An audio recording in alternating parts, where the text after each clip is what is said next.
So, good morning, and thank you for those of you who are here. And I think I understand what happened to the sound at the meditation this morning, and hopefully in the future that I can mitigate that kind of issue. So the topic for this week is the 5 questions we can ask ourselves around speech, around when we're speaking. And this idea of questions is an interesting approach to a spiritual life, a life that asks questions. So there's some, when I was studying Zen, there was the idea that we should, that rather than asking what we want, the question the Zen students carry with them is the idea, what's being requested of us in any given situation? What's the request of the thing that we're doing, the people we're with, the activities that are happening around us? And that's a very different orientation than the orientation, what's in it for me, myself, and mine? What do I want here? What's my preferences? And to turn that around, and what's the request? Request does not mean a demand.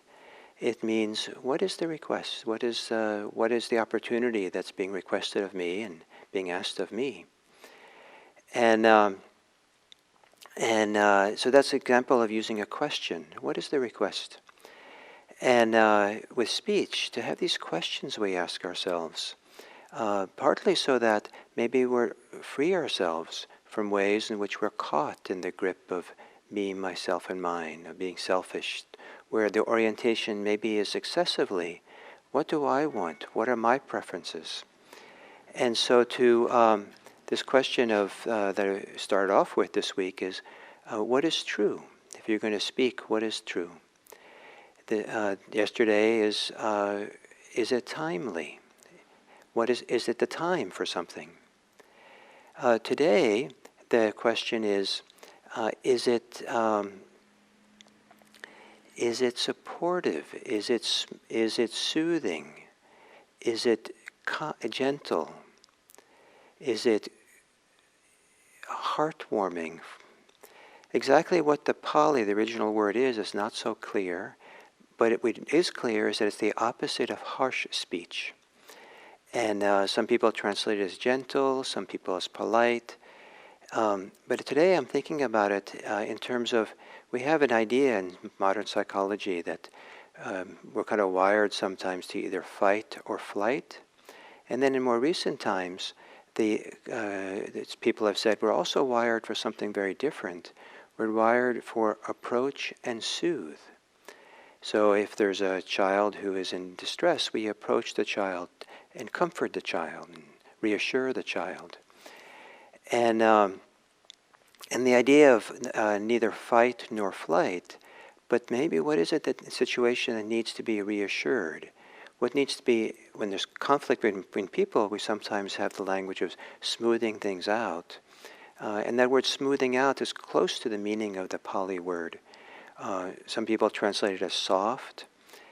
But what I'd like to point to is something deeper, a principle that what we're learning through meditation is how to not harm ourselves. And this idea of speaking harshly or soothingly, so some of the language and some of the descriptions of this in the texts are speak words that are gentle, pleasing to the ear, lovable, that go to the heart, are courteous, desired by the many, so other people would like to hear it, and agreeable. So it's pointing to a way of speaking that is opposite of harsh, painful, uncomfortable, rude, that somehow leaves people feeling uncomfortable with how it is. In meditation, we're learning to do that for ourselves. We're learning to talk to ourselves in ways that are not harsh. We're learning to talk to ourselves in ways that are reassuring or inspiring, or go to the heart, as it says there. And so it is, in meditation, we're learning how to relate to ourselves in a deeper and deeper way. If we can ask ourselves, what are we being requested by our own heart? What's the request of our inner life to ourselves? What is it that needs us for our care, our reassurance, our support? And so I know some people report that they are harsher to themselves, more critical to themselves than they would ever dream to be to anyone else. Some people only discover this when they sit down to meditate, how hard they are towards themselves, and how the tone of the inner voice that's talking, if that's the way they think, is quite harsh and maybe sometimes even angry or cruel or something. And so in meditation, we're learning to shift the relationship we have to ourselves. A lot of it, not by doing it differently, but by letting go of how we are doing it. Softening, relaxing, quieting the mind, so that I like to think of the harsh mind, the critical mind, the angry mind, as being kind of a surface mind that actually requires a lot more activity, that begins to quiet down as we meditate. And the more quiet we are, then the thinking can come from a deeper place inside. The thinking can come from places where there's a tendency to care, to approach, to soothe, to be kind, and to learn the difference, the different impact in ourselves on how we speak to ourselves, what the inner voice is like, is quite powerful, because then we can also learn what that impact is on ourselves when out in the world we're speaking to people in harsh ways. And we start feeling within ourselves the difference between harsh speech and soothing speech, or smoothing speech, or soft, gentle speech, or speech that goes right to the heart. And this goes to a principle, Dharma principle, that what we're looking for is live a life which is inwardly nourishing for ourselves and inwardly nourishing for others. And those two are not that separate. If we are harsh towards others, if we speak in words that are frightening or discomforting for other people, we are doing the same for ourselves. We partake in the impact of harsh speech. It's actually painful for ourselves to speak that way, even though we don't realize it, because sometimes we're so motivated for the purpose by which we speak, to push people away, to get our revenge, to attack people, to have to kind of vent our anger or something. And we don't, because we're so focused on the purpose of the speech, and because the purpose seems righteous, or it seems like somehow I'm more important that way, or just good to be able to say someone else is wrong, that we're so focused on the purpose, we don't really feel the impact within ourselves. But harsh speech affects ourselves towards others is harsh for ourselves. We partake in the quality of our acts of speech. So if the acts of speech are, as the Buddha talks about,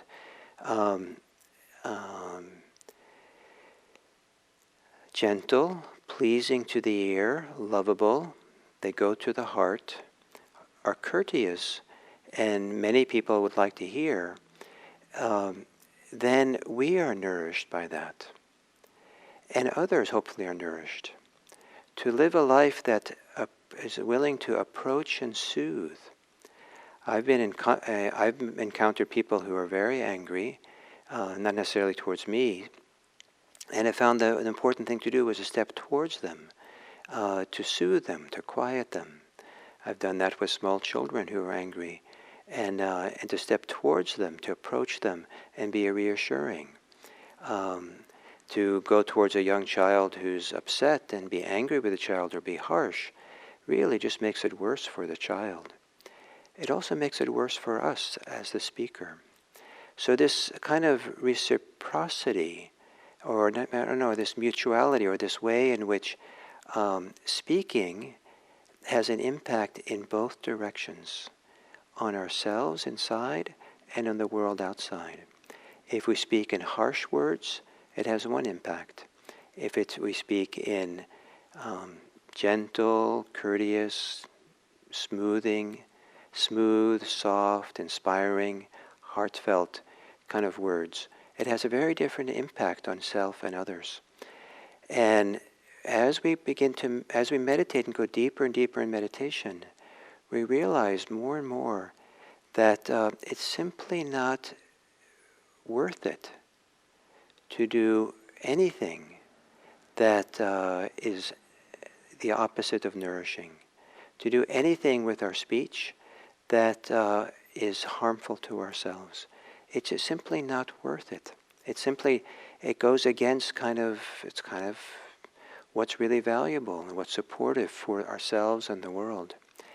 And this is not an ethical issue, it's not like a moral principle, but rather it's as simple as not putting your hand on the hot stove.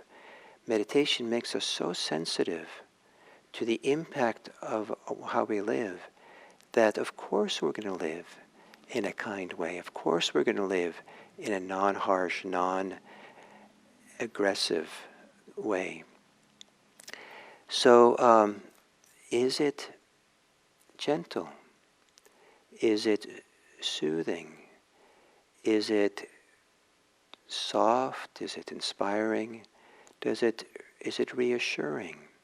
These are all the kinds of questions for this fourth criteria that Buddha gave. Is the words we're speaking nourishing? Is my favorite way of saying it right now. And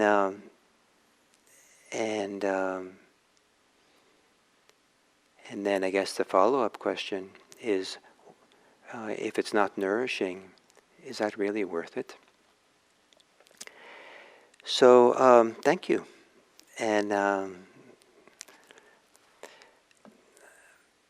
I think I hopefully have the sound issue understood. And hopefully tomorrow it'll be better. And one announcement, we missed the